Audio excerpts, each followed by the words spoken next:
Hi everyone, this is Dana from 3rd grade Gridiron. Just wanted to welcome you to our guided math book study. I'm so glad you're here with me today. I am hosting chapter 2. It is about using guided math to create a classroom environment of numeracy. Many of us have very print-rich classrooms, but I think it's also important to have numeracy-rich classrooms. So that's what we're going to be talking about today. Salmon's in the book. She went over several different principles that are basically the foundation of guided math. I'm not going to read them all to you. You're more than welcome to pause the PowerPoint and go through it and read these on your own.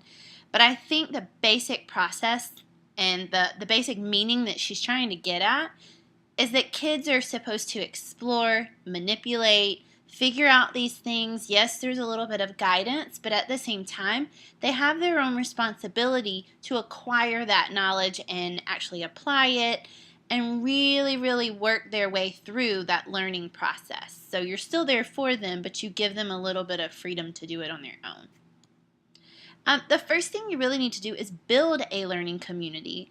As far as between yourself and the kids between themselves, there needs to be respect among everyone. Everyone needs to feel valued. They also need to feel secure. Because I'm the same way when I take classes or, just different situations.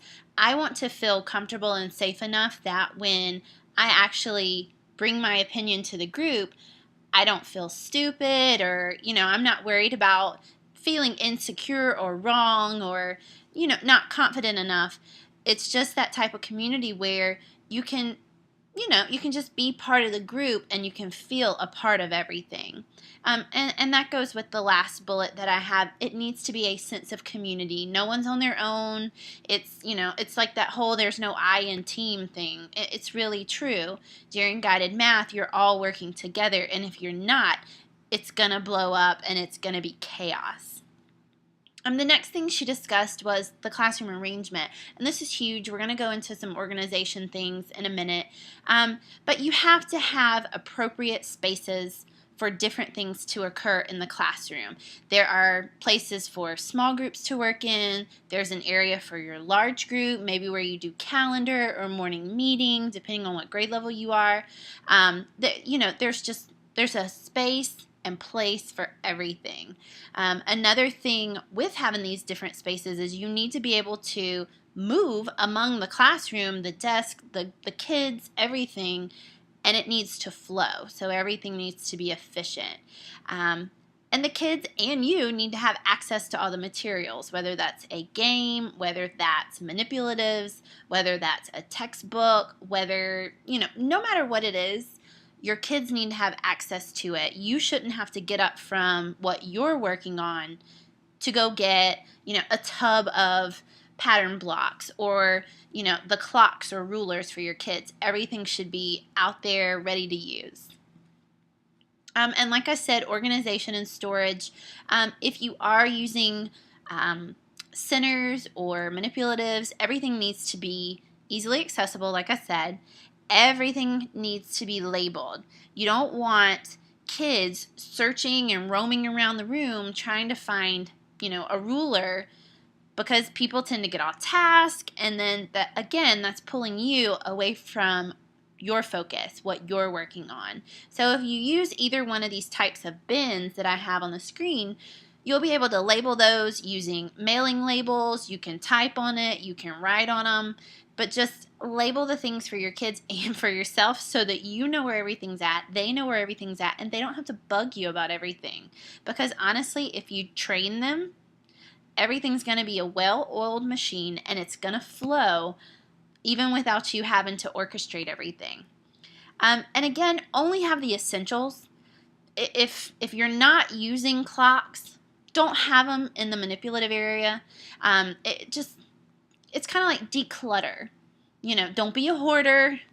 If you're not using it or don't need it, get rid of it, put it away in another cabinet.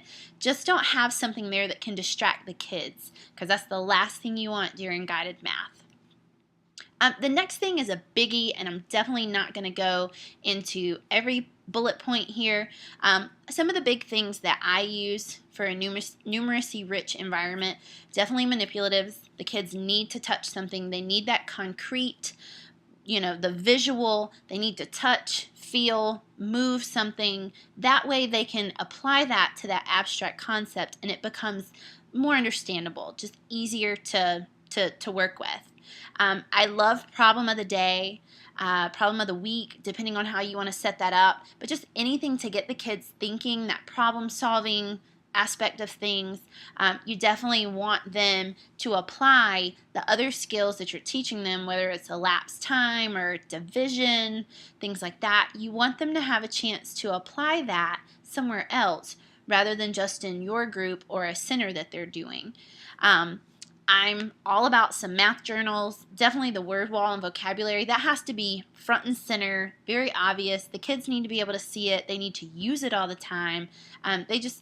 Like one thing me and my kids did this past year with the commutative property, they always thought of it as the switcheroo.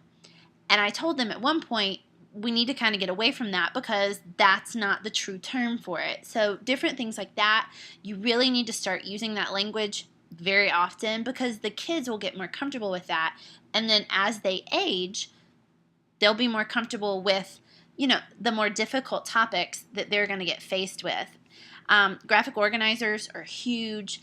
The Freire model is amazing. So it's different things like that the kids can deal with, put their thoughts out there, and I think it'll help them better understand what you're trying to teach them. Anchor charts are huge. There's lots of different ways to do it. You can keep the posters hanging around the room. If you don't like all that hanging up everywhere, you can make a notebook out of them. It's just tons of different ways to organize your anchor charts. And the last big thing, literature. Have books that relate to mathematical concepts that you're going over. These can be just actual books that have been published, or they could even be student-created books. You don't have to pay $15-20 for a book. You can have your kids make something, and then I think that adds to that ownership, and it may be a little bit more exciting for them.